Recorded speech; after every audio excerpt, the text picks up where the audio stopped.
Hi, everybody. Welcome to Disrupt Your Now with me, your host, Lisa Kipps-Brown, and my co-host, Rachel Garrett Mercer. And we're all about helping you reimagine your business and life.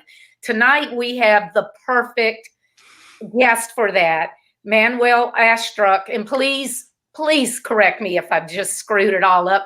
But he has an awesome story and is just helping people in great ways. So, Manuel, tell us about yourself and your background.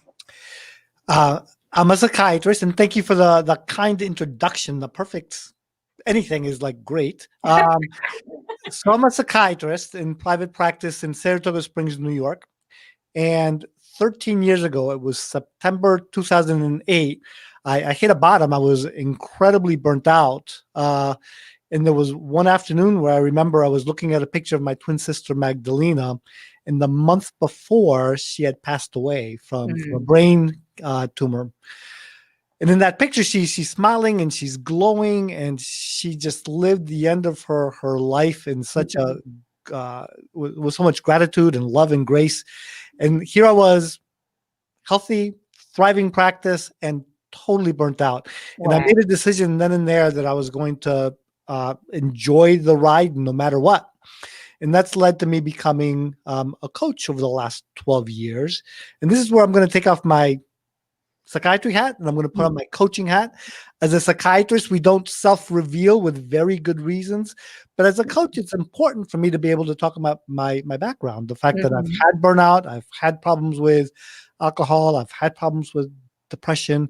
And I really want to, take some time to spread a message around elevating the conversation around mental health, especially with entrepreneurs but everybody, and decreasing the stigma. So that's what I'm all about. I love it, and I'm so glad that you're here. And I think one thing that makes your message so important is that so many average people like me and Rachel look at somebody who's a doctor and think, oh, they have it made. They make all this money. They have a big house, really nice car. And, I always tell people you don't know what's going on in people's lives. And you're a perfect example to be able to communicate that to people. But I'm really struck by the fact that she was your twin sister. Yeah. And I think that would be extremely hard on anybody, but it seems like it would be even harder on a twin. The whole family is very close. So it was very hard. My parents were just kind of devastated, of course. Yeah. And Magdalena was fighting off the cancer and going through chemo and radiation for years. And she was just an inspiration. When she was first diagnosed, there's 7 brothers and sisters, and Magdalena and I were the oldest. As they were doing the operation and doing a biopsy, we had commandeered the waiting room at the hospital, and friends had brought food. There were nieces and nephews running around, and the brothers and sisters, we were getting together, and out of all of us, we were in agreement. She was going to have the hardest time with the diagnosis, if it was bad, because Magdalena was an accountant, and she just liked to have everything lined up in her life, right? Everything had to be organized. But she really proved us wrong. We would ask her, how are you doing with this? And she'd say, it's not so bad. I'm home with my kids. I always wanted to be home with my kids.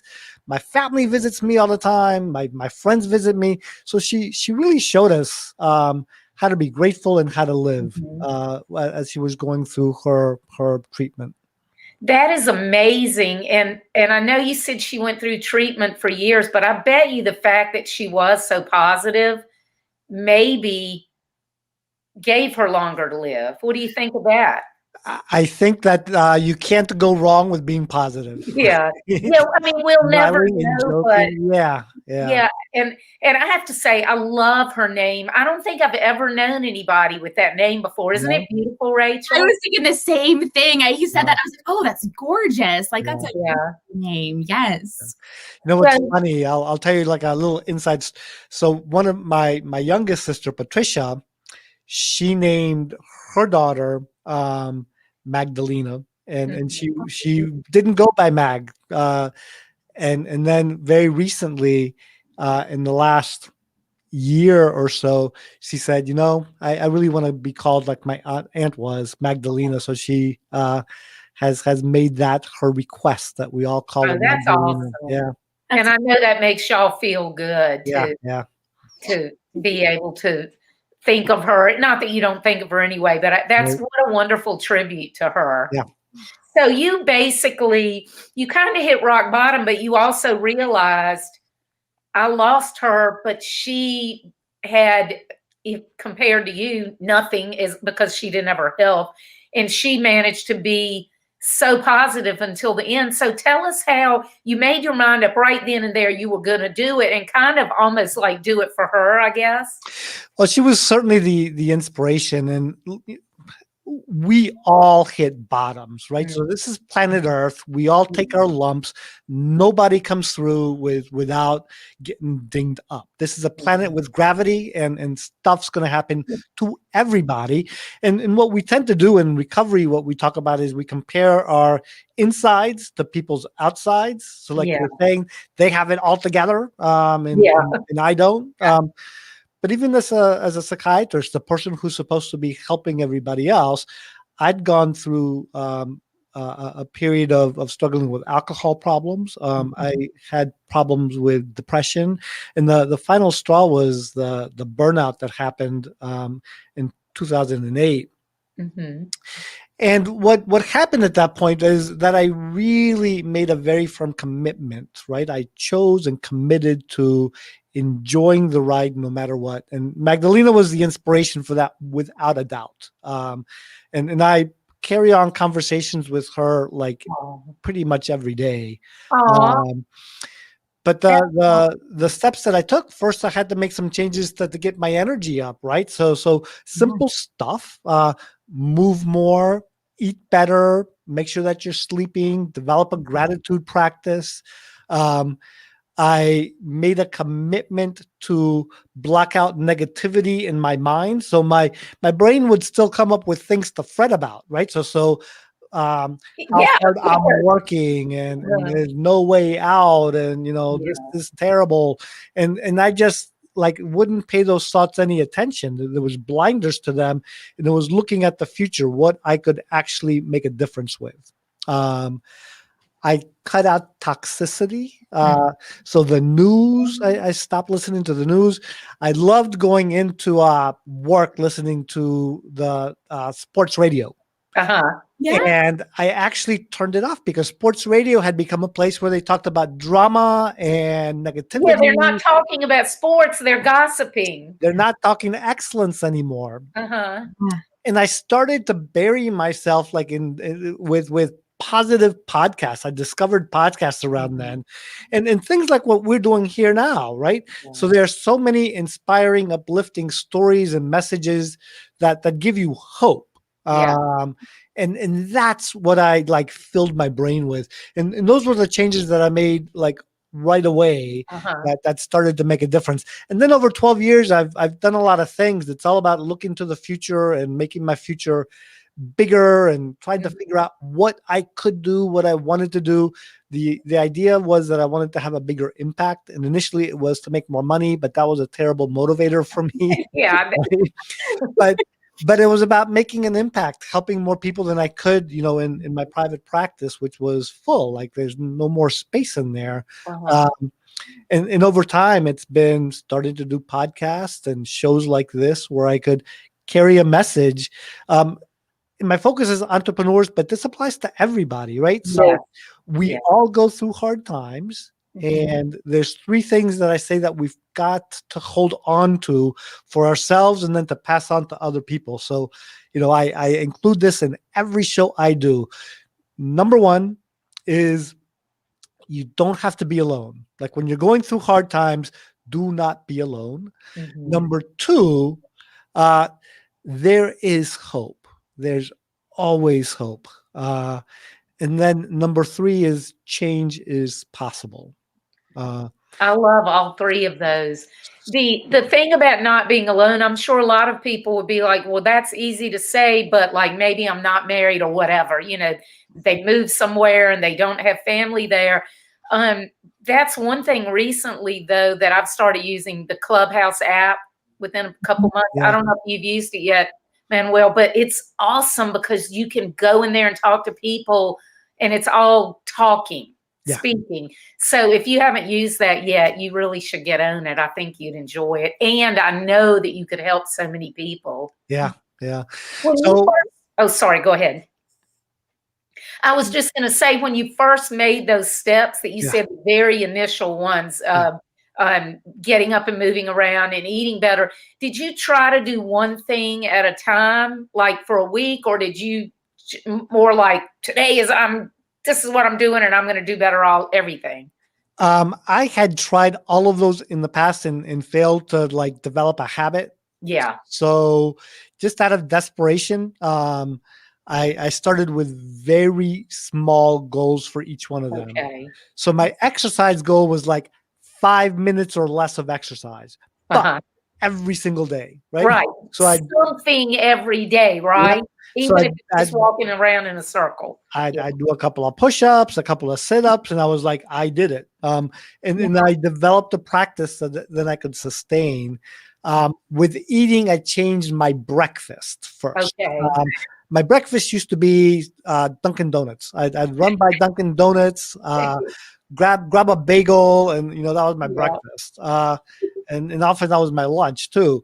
But I got very intentional with, and I developed this like recipe for a smoothie that I looked forward to every morning. So did you put like fruits and stuff? Did you put like green? Is it like a green smoothie? I'm just curious because I make smoothies and I like it was crazy. I loved my smoothie and I'd like to share it with people and nobody else liked it. I gave it to my mother. Well, I'll tell you a funny story. So my mom also had cancer and went through chemotherapy and passed away. But when she was feeling pretty good, I visited her in Richmond and I brought all my smoothie stuff. So it had like some Greek yogurt and it had blueberries and it had hemp and it had a bunch of stuff that so I brought my own blender and I blended it for her and I was like so excited to share because mom was a great cook. Like, Mom, this is the smoothie I have every single day. And she took a taste of it and she goes, this tastes worse than my chemo. Oh my gosh, that's so funny. It cracked me up. Yeah. That sounds like mine though. I use Greek yogurt and protein powder and frozen berries. I'll mix them up. On hand. Yeah. Maybe some frozen peaches, and then I throw in like raw oatmeal because I like to eat raw oatmeal just by itself. Raw oatmeal, flax seeds, hemp, things like that. So I bet I would like yours. Yeah, so it had almond milk and it had some protein powder and then it had some hemp oil. I mean, I thought it was delicious. It sounds good. Yeah, that's so funny though. I love that your mom said it tastes like but leave it to a mom, right? Right, to crack up her son. Yeah. Okay, so you started getting. I'm so happy that you did a little thing at a time. That gives me hope because I used to be when our kids were smaller, and it's weird. You would think your life would have been crazier then, but my life was not as crazy then. I guess because maybe it was more structured. But I worked out 5 times a week, and I ate really good. And now I eat crap. And I might eat really good for a few days and then I get really busy and I live off of like nabs or, crackers or whatever. So I've been talking to myself recently that I need to pick a thing that I'm going to concentrate on for a week and then pick another. Yeah. So it's great. The like you pick one thing that you're gonna upgrade and you make it easy, right? So for me it was first the breakfast, and then I changed up the snacks I would have. I used to run out for snacks from the local convenience store, but instead I started bringing in a yogurt. And then I would have a couple of yogurts during the course of the day instead of other stuff. I would buy nuts, cashews or pecans or walnuts, and I would tie up little baggies of them so that I would have, 2 ounces of nuts that I could mash on during the course of the day. Yeah. But it was starting with a small change that was more sustainable, Mhm. and then growing that into like a bigger, like all day thing. But yeah, that's the perfect way to approach it. Just start small Mhm. and make one upgrade. I love that word. Yeah. That you're using the word upgrade, because that's a positive thing instead of stop doing this or replace, or even replace. That's not really negative, but upgrade it right, Rachel? Okay. Yes. Well, and what you were saying about kind of taking both of the ideas that you guys have been talking about, I went through my own diagnosis about 3 years ago, I guess it's been now.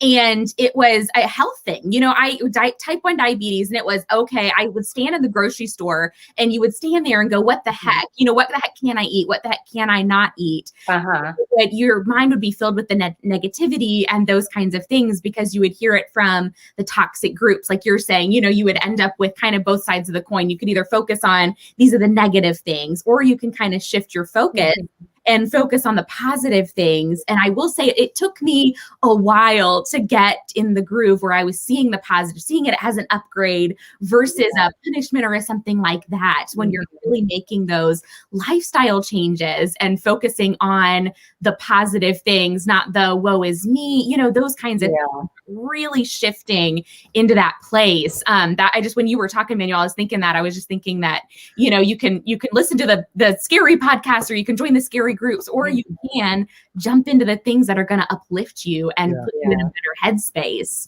all along. Yeah. So we're going to upgrade ourselves, y'all. That's right. Manuel is going to help us turn ourselves into finely tuned sports cars. That's it. And physically. there's nothing like that gift of desperation to like launch you into making those changes. Like Rachel says, when you get a diagnosis and you have to make changes, and you're looking at your health, and what you're doing today is going to make a difference like tomorrow, but also for the next 20 years, right? So keeping that control of the glucose for the long run, like, protects all your organs 20 years, 30 years down the road. It protects your mental space too. I think that's something that, even if you don't have a condition, like mine, it's having that balance in your diet. Like you said, you started with your breakfast, having that balance throughout your day with your snacks, with your breakfast, those kind of things. You're not going to have those mood swings that play into your mental space. I'm sure you can speak more to that as well. Yeah. So after you did that, how long did it take you to kind of get all that in line? And then what was the next thing that you did? So past the working out and the food and everything. Yeah. So those developed into a regular practice that really uplifted my physical energy. And I also started to, what I call is like looking at the future. Casting a vision for there's something that I can do. I'm not trapped, right? There is hope.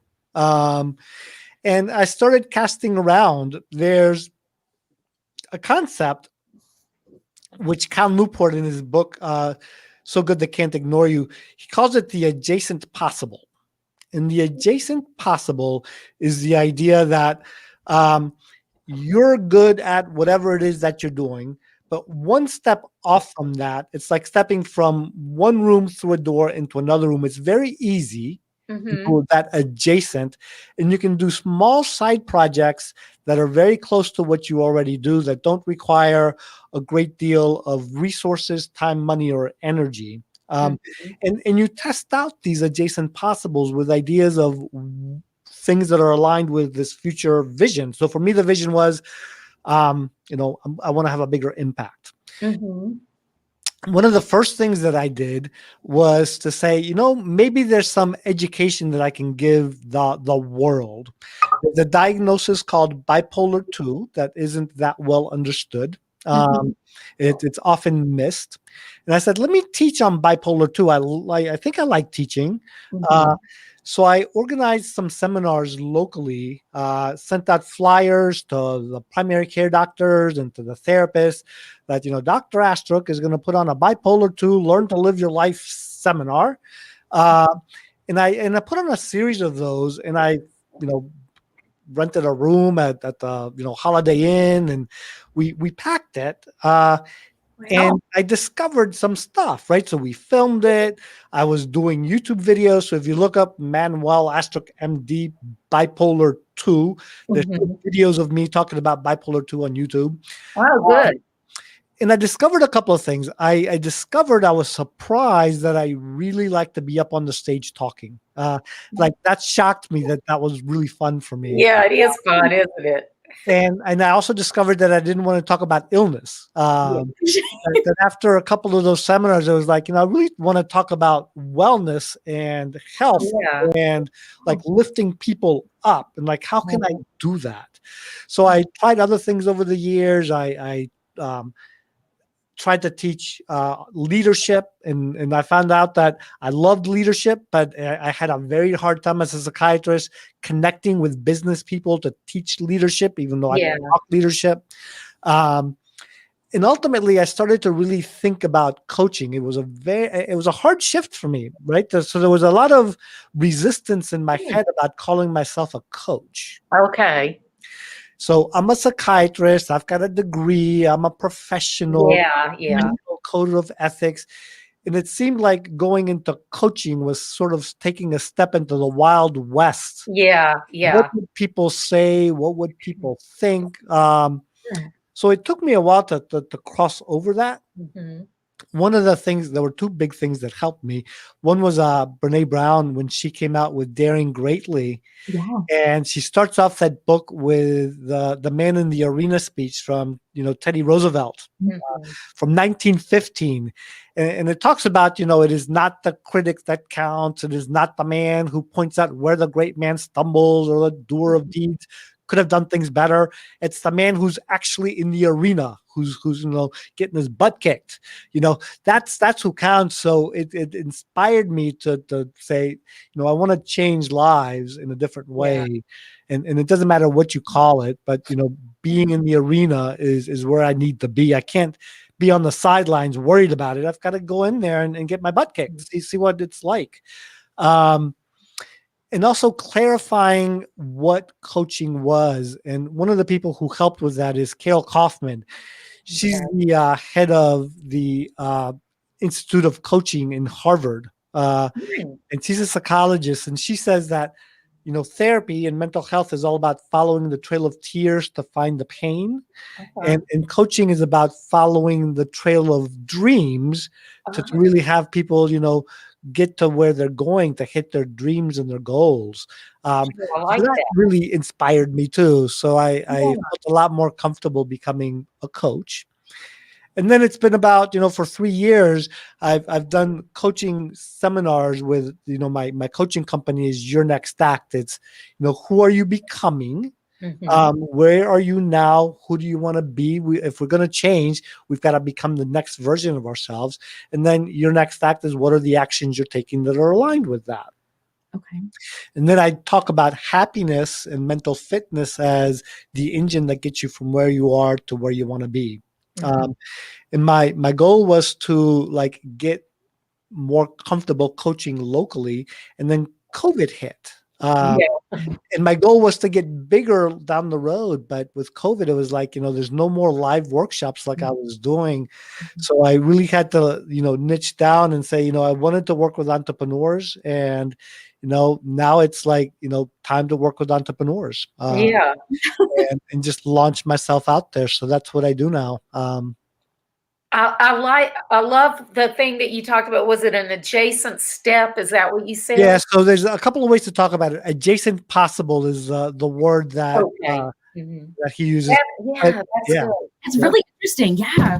And the fact that yet within what you already knew, you just stepped over a little bit, you tried this thing, and you learned so much from it. So I think that's a yeah. good lesson for all of us. So each adjacent possible teaches you something, and it may be the one that, you know, lifts you up in the long run. But each one is learning, and each room that you step into has, you know, its own 3 or 4 doors that you can step out of. And as you build these, if you have a vision of like where you want to be down the road, Mhm. you're gonna find that you get closer and closer to that vision by just opening up these rooms and exploring and building networks and building up your capabilities, learning what you like, what you don't. But it's a model that he talks about that I love. Mhm. Yeah. The fact that you were talking about worrying about calling yourself a coach, and but I was thinking most, I'm assuming most physicians, doctors, psychologists, everybody in that field probably don't think of themselves as an entrepreneur, but they really are if they own their own practice and everything. So I bet you that a lot of the people that you initially might have been worried about what would they think, those are going to be a lot of the people who are going to be like, that's who I want to be, you know? Oh yeah, but the human brain like just comes up with the negatives, right? It comes up Yeah. with the danger. Really Oh, good yeah, yeah. guess. Yeah. So there wasn't any part of my brain that were like, oh, my peers are gonna like love me and want to do what I'm Yeah. doing. It was like they're gonna think I'm selling out or something. Oh, yeah, It yeah. was all that negative talk. But as you become more and more successful and happier in what you're doing, they're gonna end up being like, "Why didn't I think of that?" Right, right. You know? Yeah. And your target market is like high income entrepreneurs, right? So at the present point, I'm building out the one-on-one coaching. In the long run, I'll do group coaching. Okay. And you're right, I'm working with the top of the top successful entrepreneurs, and there's a couple of reasons for that. My mission is to help more people, Mhm. and the ideas that I have and the way that I work with folks, I think these ideas want to be free and that they can help a lot of folks. So the higher up I reach, and help folks at higher levels, their platforms, their companies, their networks are Yeah. big, and it's Yeah. just going to help the ideas to trickle out that much faster. Yeah. Yeah. That's a great point. Yeah. Yeah, that's a really good point. Did you find anyone? I know you kind of had this idea, but was there anyone that came before you more than just reading a book? Was there anyone like a mentor or someone that you really looked to as you were taking this step into this journey from what you were doing into coaching? What was that like for you? Or were you really kind of paving your own path? Yeah. So in many ways, I was blazing my own trail, but there are people who are blazing their own trail who serve as inspirations and mentors for me. So I mentioned Brene Brown. Yeah. So I remember like the first time that I saw one of her TED Talks, I was just stunned. So here was someone who was talking about, mental health topics, and she was coming from an academic background, and she was taking knowledge that was very academic, but talking about it in very personal ways that reach the wide audience. So she's a trailblazer for me that is very inspiring. And I'll tell you again, how the brain works is, on the one hand, it's inspiring. Mhm. On the other hand, it's daunting. So my brain would say, she's a researcher. She's got all these years of research. All I am is in the trenches, Yeah. doing psychiatry. All I have is practical stuff. But that practical, so I have to like work on myself to make that worthy of talking about, right? So the fact that I've got a lot of experience, in my mind, it gets diminished because I have it's not as important as hers. But Right. both pieces are important, right? Mhm. Adam Grant is a occupational psychologist who also does research, teaches, does academics, but is very much in the public light with his work. Tim Ferriss was a huge Okay. influence on me. His ability to just kind of transform himself and just find the niche. So all these folks who have blazed their own trail, Mhm. are just super inspirational. And blazing your own trail, you almost use those exact words, Rachel. To me, that's one of the pillars of happiness. Yeah. Um, Yeah. when we figure out what we like, you know, what we're good at and what aligns with what we want to be doing in the world, because so much of the time we're living our life by default, right? So Yeah. there's trails that are well worn, like there's many people that have blazed this particular trail, like it's like, you know, right in front of you. I can't miss it.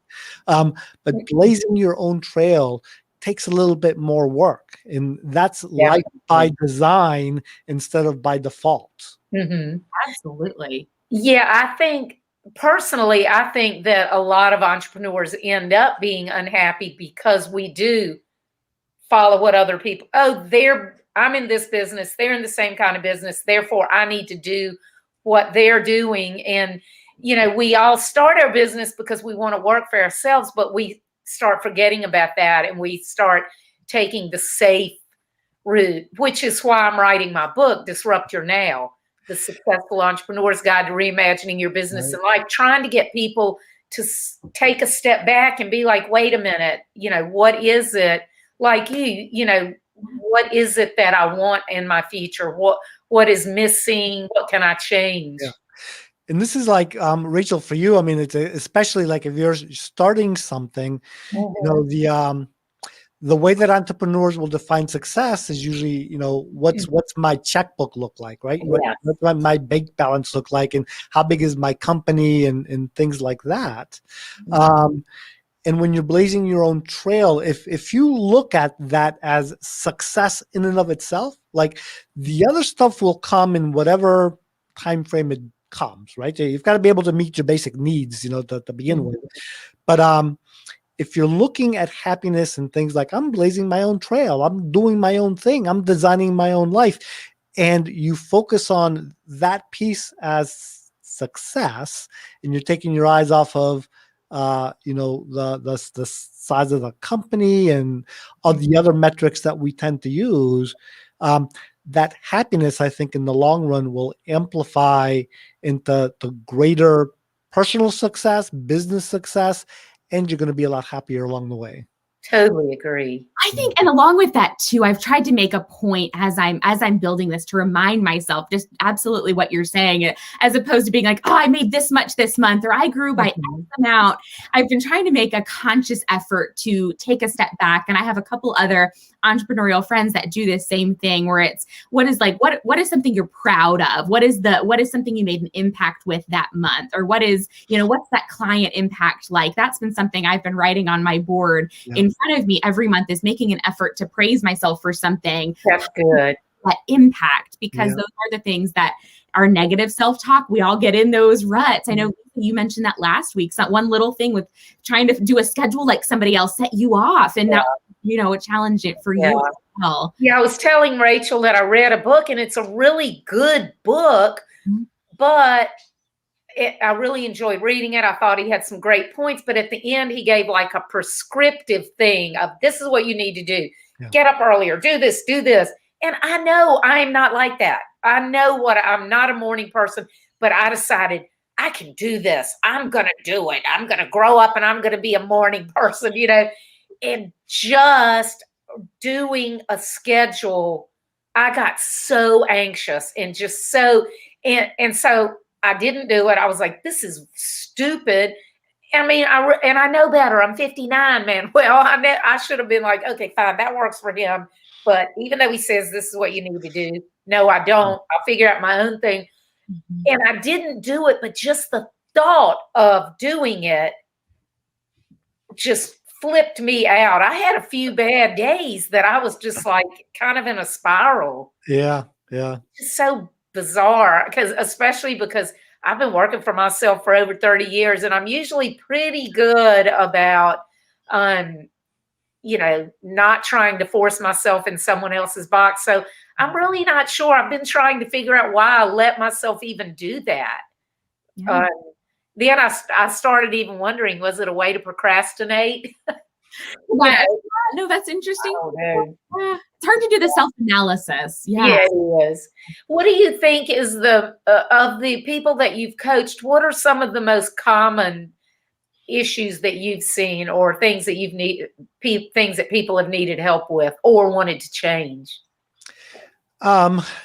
we often start with difficulty, even with the very successful people, um, acknowledging and validating that they've done something amazing. Yeah. Um, the challenge becomes that as you grow and as you have a bigger business, rather than celebrate the wins, that intentional, like you're saying, Rachel, what's the impact I've had, and what are Yep. the wins that I've had.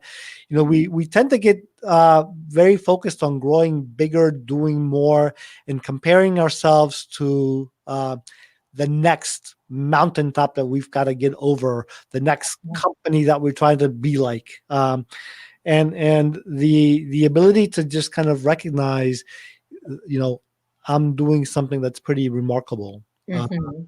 is and high achievers, like pretty much all high achievers, are bombarded by negative self-talk. See, that's Almost, so amazing because the average person, we would look at somebody who is very, very successful and think they have it made, and we would never imagine that they're thinking like that. But they're it's thinking brutal. just like we are, or even worse. It sounds like maybe even more negative talk. Yeah, yeah, Huh. 100%, 100%. That's So the so high achiever is focused on, why did I, do this? I should have done that. I okay. could have Yeah. done this Could have better. been better if I had done this other thing. Oh, Yeah. relentless, like relentlessly beat up by negative self-talk. That's scary though. Yeah. That might also play into, as people get like hired up, it's also, there can be that feeling of loneliness too. We talk about that all the time as entrepreneurs. It can be a little lonely. And so that can feed into how we're feeling psychologically too. I would imagine you're seeing some of that as well. 100%, 100%. So, the negative self-talk, the loneliness, fear, right? So every day that you're getting up and, you're responsible suddenly for other people's paychecks. You're responsible for, other people's families. So there can be a lot of fear with the excitement of being an entrepreneur.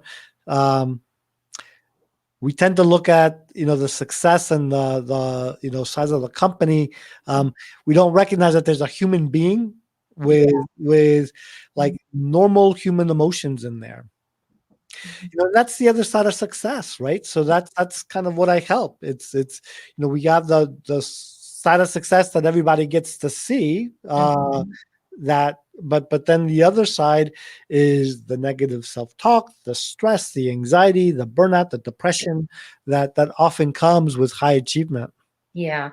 And when you're working with people who are already high achievers, just think of what even just making a small change in their life that helps them be happier. It probably even magnifies the results simply because they already are achieving at such a high level. Absolutely. So the ability to um help someone with their satisfaction, their Mhm. happiness, their mental fitness, Yeah. translates into improvements in personal life, 100%, and in their business life. And the thing that I'm really always striving to do is it trickles down to the people around you, Yes. to your family, your peers, the people that you're working with, Your people employees. work with, yeah, all of that. So Yeah. we can really make a large impact with working with the leaders of organizations like that. That's wonderful to think of. Rachel and I talk kind of frequently about, because her brother races to combat veteran suicide. We talk about how one suicide immediately affects on average 150 people, Yep. but flipping that over to something positive, somebody being able to make one of these changes that you help them with, they probably can positively affect 150 people. And look, just highlighting this conversation Mhm. saves lives. right? Yeah, Yeah. that's true. Yeah, that's true. 100%, 100%. One of the challenges I had when I became a psychiatrist, so when I went through med school, there was no part of me that was thinking psychiatry. Yeah. I ended up in medical school really liking psychiatry. I liked hanging out with people and listening to their stories. Uh-huh. But a change I had to make in my life, I was going to go into family practice because I liked all parts of medicine. Okay. And I was procrastinating on it. And when I sat down, I was like, why am I procrastinating applying to family practice? It was because I wanted to do psychiatry, which I did. Uh-huh. But one of the things I had to let go of was this idea of the doctor as performing life-saving procedures, right? Okay. Yeah. Doing, medicines to save lives, or surgeries to save lives, or, chest compressions to save lives. Because the psychiatrist just kind of sits and talks and listens. But what I've come to discover and really understand on a much deeper level, is that mental health Yeah. takes lives. Yeah. And the impact of those lives that are lost through suicide, or because people don't take care of themselves Yeah. medically, there's a huge ripple effect of those deaths in the communities and the 150 people that it impacts around them. So the work that I do as a psychiatrist, I've come to understand, and what you guys are doing right now by even highlighting this, and the entrepreneurial conference that you're doing raise awareness and raise money and all that. All of that stuff, it saves lives. No Yeah. doubt about it. Yeah, and you probably over your career have saved as many lives as a medical doctor. You just might not see it directly because it's not like it's a disease that you're treating. Yeah. Um, and especially now with COVID, though, Yeah. the anxiety and the stress of it financially and all that, but also the isolation. And I mean, my aunt is in an assisted living place, and she's 86, but she was pretty sharp when she went in. She had a little bit of dementia, but I'm saying the minute the shutdown started, she has just spiraled down. It's crazy. We're actually getting ready to move her out because she's gotten so much worse. Yeah. And but How has it impacted you guys? How has COVID impacted your lives? Rachel, you want to go first because it's a bigger thing for you, probably. It is. Yeah. So, I mean, my COVID for me, honestly, it kind of started with so I was in my old job, and that really, I started to have some health issues, and those were highlighted with being home and doing a lot more on the computer and things like that. And with that, it really gave me the isolation to start thinking, oh gosh, I want to make a change in my life. So that was the first positive part of COVID for me, was really thinking, I'm seeing so much in the world. I want to make a difference. I'm going to make a change. And so that really started my wheels spinning and turning and thinking about what are the things I want to do in life, kind of like you were talking about, like really thinking through. And then I developed my business and built that out. But for me as well, it's my husband and I actually had this conversation last weekend. It's hard for us to see where he's very social, and we've been very social people. And for us, we're in the middle of the country, and there's not much out here. If we don't go seek it out, we're not going to see it. And that for us has been a challenge just in a relationship, for us to kind of be the only ones talking to each other and talking about business or whatever that is. So I think the mental side of it, for sure, it was like good shifts, but also the really hard conversations are coming out. I don't know if you feel the same way, Lisa. It's like all these things are really like coming out now. Yeah, I do. When it first happened, didn't affect my business that much because most of my clients are remote anyway. The main way that it affected me initially was financially, because I would have clients that had to delay doing projects, so that was the way it affected me. But I started realizing, Rachel, like you were talking about not seeing people, that I have an office. It's next door to my home, but everybody that works for me, none of them live here. They live in other states. So I would go there some, go work from my house some, depending on, what my mood was. But with COVID, mostly I've just worked at my house because I'm too lazy to put on anything besides sweatpants to go next door. But I did start realizing that because I was not going to the store and all, and everything, even though that's not a part of my work, it was really affecting me. And doing these shows has helped me so much. I didn't realize how lonely I had gotten. I mean, I'm married. My husband lives here. And, we have 2 dogs and 2 cats. So people don't realize, though, that you can still be lonely and be around people. I resonate with that so much, Lisa. Yes. Yeah. And my loneliness wasn't in not having somebody to talk with, because Tom and I have tons of things in common, but it was the whole thing of not having other entrepreneurs to talk with, because it's a very isolating thing. Most people don't realize how lonely being an entrepreneur is, but if you're around people, you don't really think about it. But I'd gotten so I wasn't around. So doing these has really helped me. And I've gotten to meet people all over the world, Manuel, like you. I wouldn't have met you. I've had people on the show in South Africa, England, Switzerland. And, it's just really opened a lot of doors for me. I've made so many new friends. Yeah, that's awesome. I think you would enjoy doing your own show. Yeah, it's on my it's in the pipeline in some way, shape, or form. I haven't quite decided the sequence of that. I'm really right now the biggest step for me is to get in front of people and talk to folks like you, entrepreneurs, to see if the message resonates. So I'll tell you, one of the drivers, to get you from where you are to where you want to be, your next act, the actions you're taking, who you're becoming, right? And how you're going to measure success.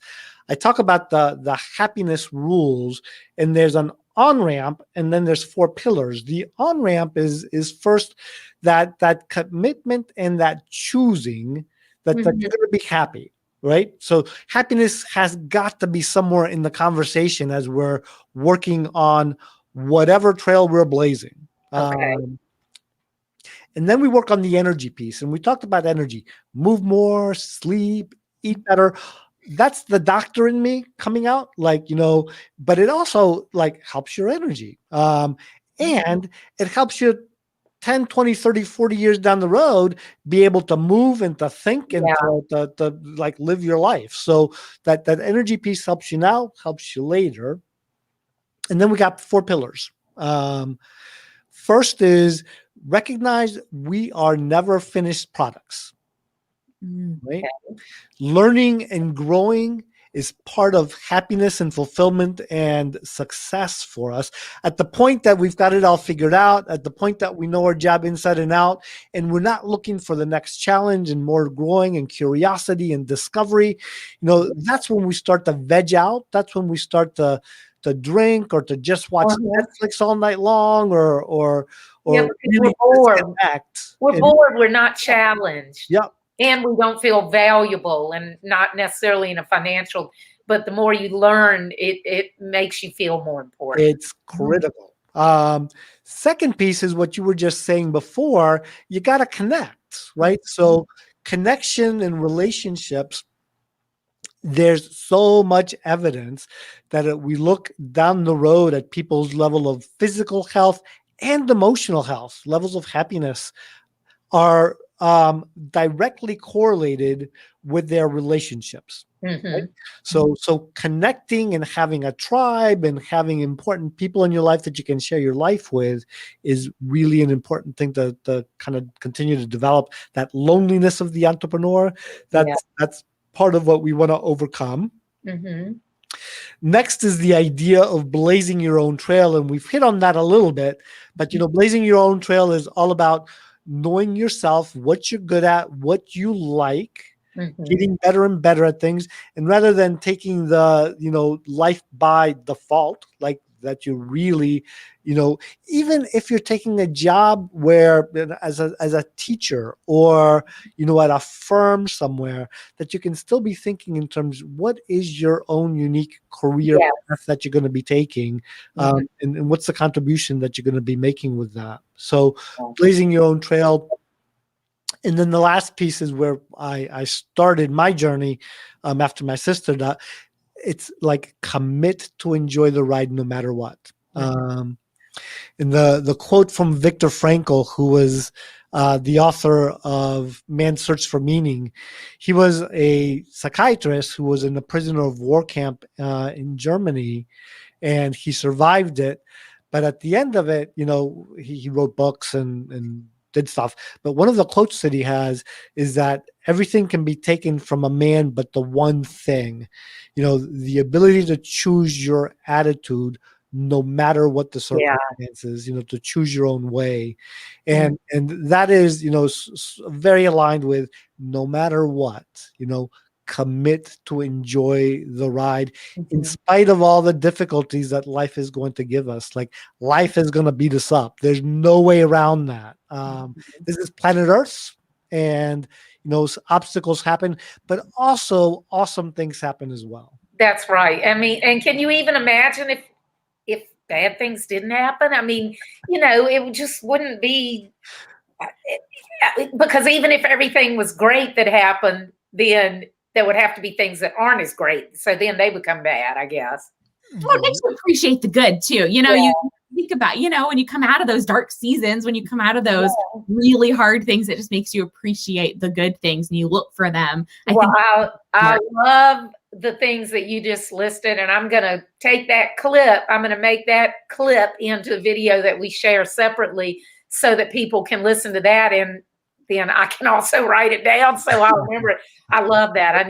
I love them. I need to write them down, so that I can look at them and concentrate on them. So tell people how they can find out more about you. So Monday through Friday, I go on Facebook before I start seeing patients right before 7:00, and I'll do 2 or 3 minutes.